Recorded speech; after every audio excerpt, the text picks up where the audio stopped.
नमस्कार साथियों, तो स्वागत करती हूँ मैं सरोज आज की इस क्लास में। और आज की जो क्लास है ये रहने वाली है सीटेट के लिए।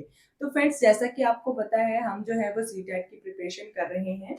सीटेट का एग्ज़ाम जो अभी जून जुलाई में होने वाला था वो अभी तक नहीं हुआ है, तो हो सकता है नवंबर या दिसंबर के जो फर्स्ट वीक होता है उसमें ये एग्ज़ाम हो जाए। तो आपने अपनी जो तैयारी है वो फुल रखनी है।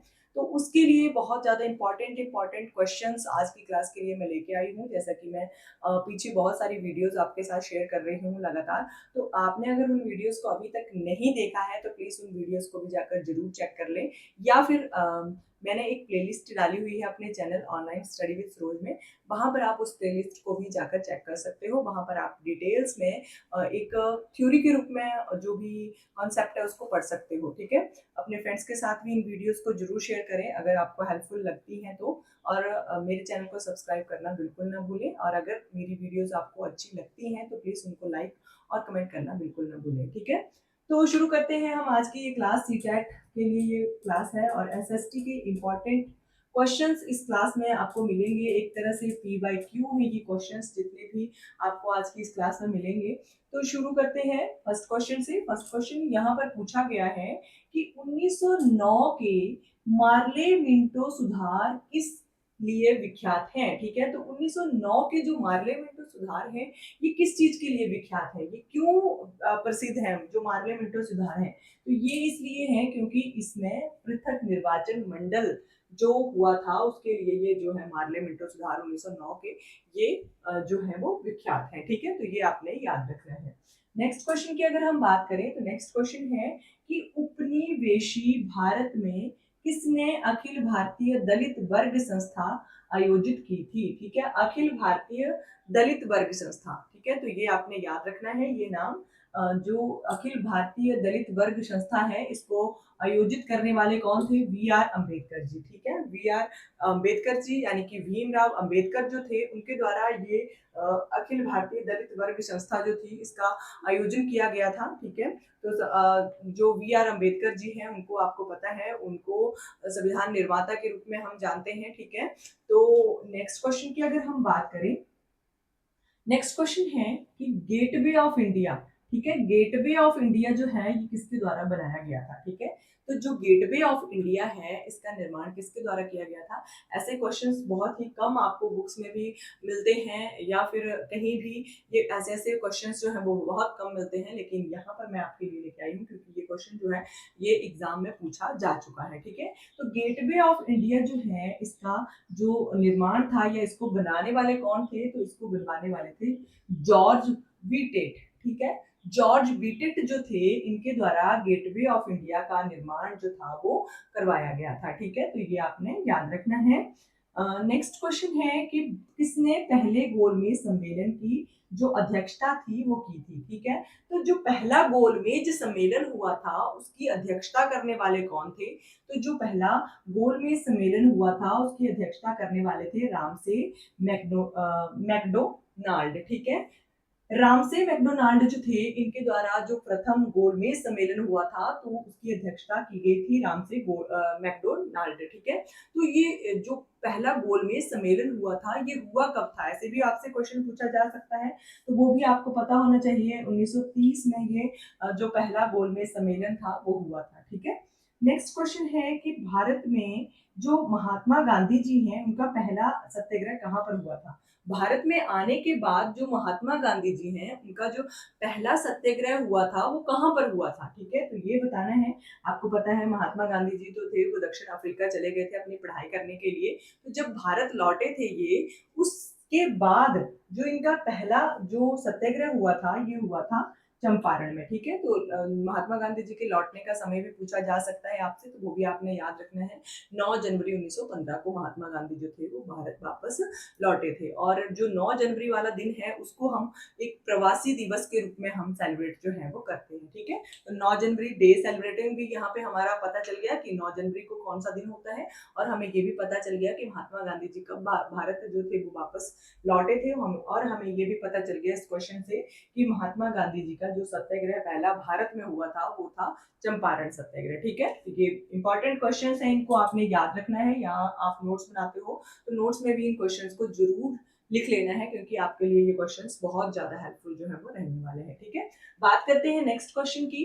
तो नेक्स्ट क्वेश्चन है कि 1946 के कैबिनेट मिशन का नेतृत्व जो था वो किसने किया था। ठीक है, तो 1946 का जो कैबिनेट मिशन है इसका नेतृत्व करने वाले कौन थे। ठीक है, तो कैबिनेट मिशन का नेतृत्व करने वाले थे सर पैथिक लॉरेंस। ठीक है, सर पैथिक लॉरेंस। ठीक है, इनका नाम आपने याद रखना है। क्यों इंपॉर्टेंट है, क्योंकि कैबिनेट मिशन के आधार पर ही हमारा जो संविधान सभा है या संविधान जो हमारा तैयार हुआ है उसी के जो सिफारिशें हैं उनके ऊपर तैयार हुआ है। ठीक है, तो ये आपने याद रखना है। सर पैथिक लॉरेंस जो है इन्होंने कैबिनेट मिशन की जो अध्यक्षता थी या नेतृत्व था वो किया था। ठीक है, तो इंपॉर्टेंट है ये क्वेश्चन, आपने याद रखना है। नेक्स्ट क्वेश्चन है कि महात्मा गांधी को सर्वप्रथम जो राष्ट्रपिता है वो किसने कहकर संबोधित किया था। द फादर ऑफ नेशन कहा जाता है महात्मा गांधी जी को। तो जो फादर ऑफ नेशन, जो राष्ट्रपिता की एक उपाधि दी गई थी महात्मा गांधी जी को, वो किसके द्वारा दी गई थी। तो ये आपने याद रखना है, सुभाष चंद्र बोस जी के द्वारा महात्मा गांधी जी को सबसे पहले जो है वो राष्ट्रपिता कहकर संबोधित किया गया था। और ये एक रेडियो प्रसारण के ऊपर इनके द्वारा इनको जो था महात्मा गांधी जी को राष्ट्रपिता कहा गया था। ठीक है, इंपॉर्टेंट है, ये आपने याद रखना है। नेक्स्ट क्वेश्चन की अगर हम बात करें तो नेक्स्ट क्वेश्चन है कि राष्ट्रीय कांग्रेस की कार्यकारी जो समिति थी उसने भारत छोड़ो आंदोलन का जो अनुमोदन किया था ये कहां से किया था। ठीक है, तो राष्ट्रीय कांग्रेस की कार्यकारी समिति ने भारत छोड़ो जो आंदोलन था उसका अनुमोदन किया था वर्धा से। ठीक है, जो वर्धा है वहां से कांग्रेस के द्वारा, कार्यकारी जो कांग्रेस की समिति थी उसके द्वारा भारत छोड़ो आंदोलन का अनुमोदन जो था वो किया गया था। और वर्धा आपको पता है, वर्धा स्कीम के नाम से भी आप जानते होंगे। तो वर्धा या नई तालीम जो एक योजना है वो महात्मा गांधी जी के द्वारा चलाई गई थी, 1937 में ये आई थी। तो ये भी आपने याद रखना है। ठीक है, नेक्स्ट क्वेश्चन है कि भारतीय स्वतंत्रता के समय जो भारतीय राष्ट्रीय कांग्रेस है उसके अध्यक्ष कौन थे। ठीक है, तो आपको पता है भारतीय राष्ट्रीय कांग्रेस जो थी उसकी स्थापना हुई थी 1885 में। एक सेवानिवृत्त अंग्रेज अधिकारी थे A.O. ह्यूम, उनके द्वारा राष्ट्रीय कांग्रेस की स्थापना की गई थी। उसके बाद कांग्रेस का धीरे धीरे जो था वो 1907 में सूरत विभाजन, जो एक सूरत अधिवेशन हुआ था वहां पर कांग्रेस का विभाजन हो गया था। तो जब भारत आजाद हो रहा था 1947 में, तो उस समय जो था वो कांग्रेस का जो अध्यक्ष था वो कौन था। ठीक है, कांग्रेस के राष्ट्रीय अध्यक्ष पूछे गए हैं तो वो कौन थे, वो थे JB कृपलानी। ठीक है, JB कृपलानी जो थे ये भारतीय राष्ट्रीय कांग्रेस के उस टाइम जब 1947 में भारत को आजादी मिलनी थी उस टाइम ये भारतीय राष्ट्रीय कांग्रेस के अध्यक्ष के रूप में थे। ठीक है, नेक्स्ट क्वेश्चन की बात करते हैं। नेक्स्ट क्वेश्चन है, इंपॉर्टेंट है next question, very very important आप कह सकते हो इस क्वेश्चन को, क्योंकि बहुत बार ये एग्जाम में पूछा जा चुका है। ये क्वेश्चन है कि कौन से गोलमेज सम्मेलन में महात्मा गांधी जी ने भाग लिया था।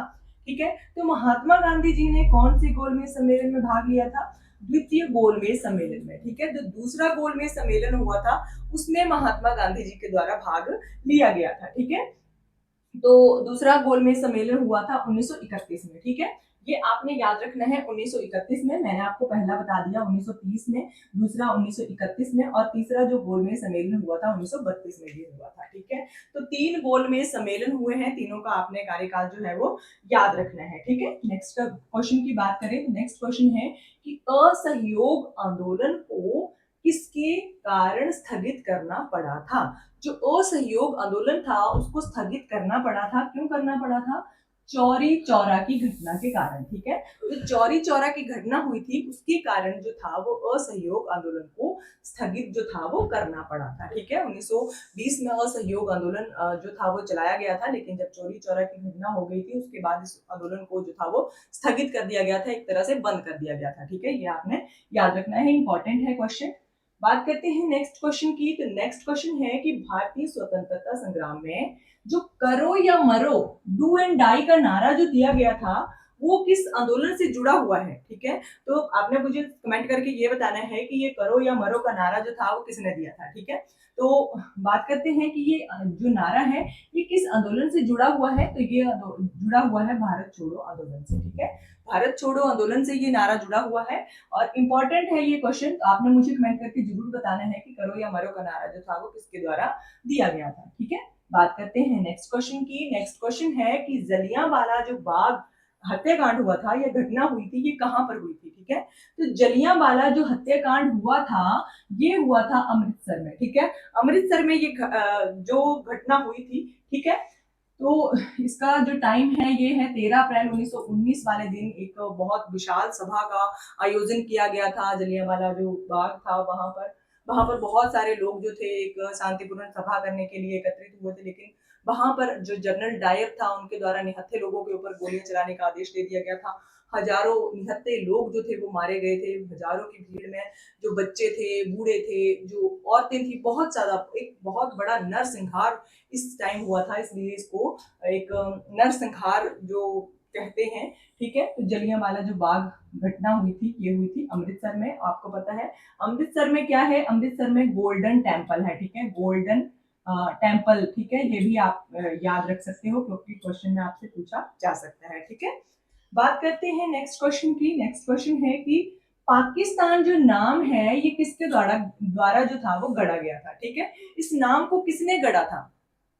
जब बात आई थी भारत विभाजन की तो उस टाइम पर जो ये पाकिस्तान नाम था ये किसके द्वारा गढ़ा गया था, ठीक है। तो पाकिस्तान नाम जो है ये गढ़ा गया था चौधरी रहमत अली के द्वारा, ठीक है। चौधरी रहमत अली के द्वारा जो था वो पाकिस्तान नाम जो था वो गढ़ा गया था, ठीक है। पाकिस्तान नाम की जो रचना आप कह सकते हो की गई थी चौधरी रहमत अली का नाम आपने याद रखना है, ठीक है। इस तरह के क्वेश्चन एग्जाम में बहुत बार पूछे जाते हैं। हम सोचते हैं कि बहुत छोटे छोटे से क्वेश्चंस हैं तो हमें परेशान नहीं करेंगे, लेकिन इसी तरह के क्वेश्चंस जो है मैक्सिमम है हमें एग्जाम्स में बहुत ज्यादा जो है वो परेशान करते हैं, ठीक है।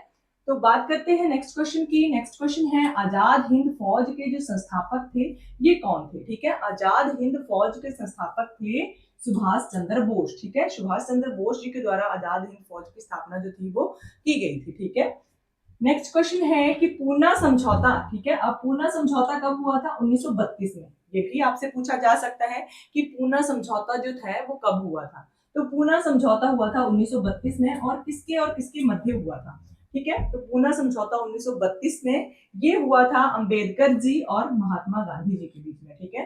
वी आर अंबेडकर जी और महात्मा गांधी जी के बीच में पूना समझौता 1932 में ये समझौता जो था वो हुआ था, ठीक है। नेक्स्ट क्वेश्चन है कि लाहौर षड्यंत्र मामला जो था वो किसके अगेंस्ट जो था वो रजिस्टर हुआ था, ठीक है। किसके विरुद्ध ये मामला जो था वो रजिस्टर हुआ था, ठीक है।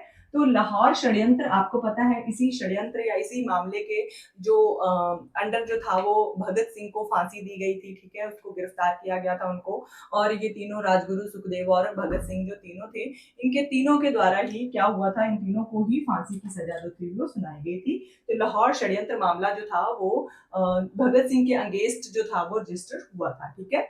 तो भगत सिंह का नाम आपने याद रखना है, लाहौर षड्यंत्र से रिलेटेड है ये, ठीक है। तो ये इंपॉर्टेंट क्वेश्चंस हैं सभी। तो आई होप कि आपको ये क्लास जो है वो अच्छी लगी होगी। अगर आपको मेरी क्लास 1% भी अच्छी लगती है तो प्लीज़ क्लास को लाइक करना और कमेंट करना बिल्कुल ना भूलें, ठीक है।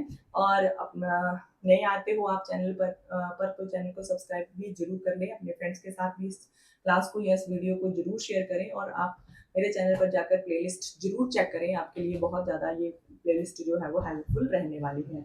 तो आज की क्लास के लिए बस इतना ही। Thank you for watching.